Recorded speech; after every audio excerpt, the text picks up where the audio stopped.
Le troisième album de Darlene Desca intitulé Face à Face est maintenant disponible au public.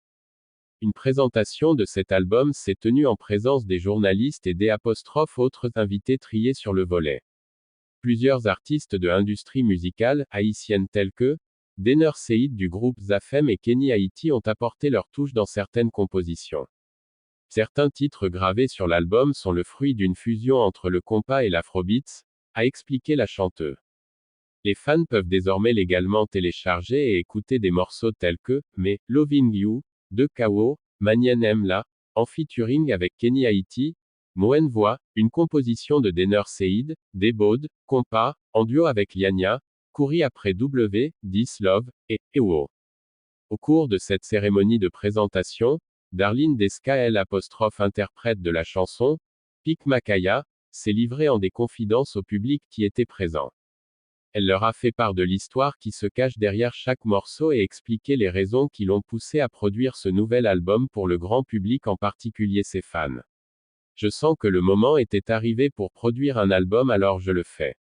Et je me suis dit que je dois venir avec des choses nouvelles qui peuvent amener notre industrie dans une autre direction, a-t-elle déclaré. Née à Port-au-Prince en 1983, elle chante depuis l'âge de 6 ans. Elle fait ses études universitaires en gestion des petites et moyennes entreprises à l'université Quisqueya. Puis, elle décide de lancer dans une carrière musicale. En 2009, on l'écoute dans les soirées mettant en avant les jeunes talents du pays, comme Soirée des artistes, Haïti de Ploge, Havana Guitar Night, etc. En même temps, elle se produit à Jazziz, boîte de jazz et de variété à ses débuts à Pétionville. Elle suit aussi des cours de technique vocale avec la chanteuse soprano lyrique et professeure de chant Monette Léopold Alcine. En 2010, elle chante à Au Brasileiro, Café des Arts, Presse Café, La Réserve et d'autres restaurants en Haïti. Elle se produit au parc historique de la Canne à Sucre, au Champ de Mars, etc. Elle fait son premier voyage en Guadeloupe pour participer à un spectacle à l'archipel. Travaillant pendant la journée aux Nations Unies, elle performe le soir dans les boîtes et restaurants de la capitale. De 2016 à aujourd'hui, elle suit à des cours de chant en ligne et bénéficie d'une résidence artistique de 3 mois à Paris, dédiée à la création artistique. En 2015, elle sort son premier disque, à plein temps.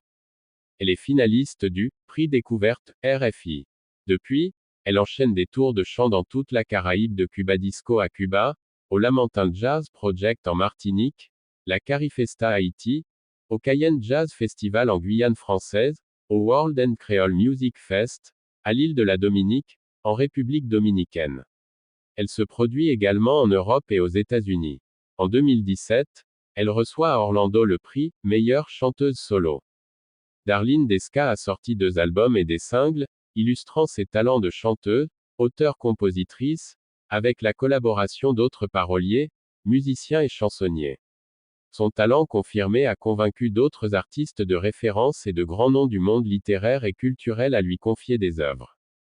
De cela sitôt qu'avait, notre très regretté Boula Valcourt, Dener Seid, Roosevelt Sayan Dibik. Darlene Desca, finaliste du prix Découverte RFI 2015, visa pour la création de l'Institut français 2016 et native de Port-au-Prince. Auteure, compositrice et interprète, sa musique est une fusion entre traditionnel, reggae, pop et jazz. En 2013, elle sort, à plein temps, son premier album. En 2017, c'est au tour de Bonjour, je suis Darlene Desca, je suis chanteuse haïtienne. En fait, je chante depuis toute petite. La musique a toujours été ma passion. Ça a toujours été mon rêve, d'être artiste, d'être chanteuse. J'ai eu la chance de prendre des cours de chant et de travailler avec beaucoup de grands artistes haïtiens et qui m'ont propulsé sur la grande scène de la musique haïtienne, et j'ai sorti mon premier album intitulé À plein temps, en 2013.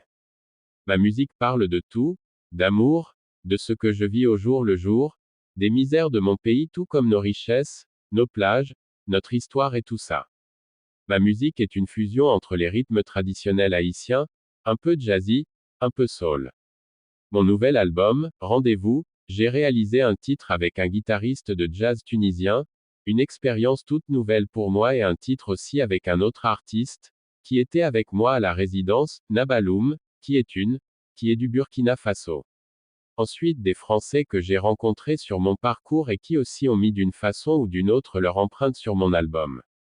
C'est difficile pour tout le monde. D'ailleurs, un exemple que je peux prendre, Haïti, c'est l'un des rares pays de la Caraïbe où les artistes ne reçoivent pas les droits d'auteur.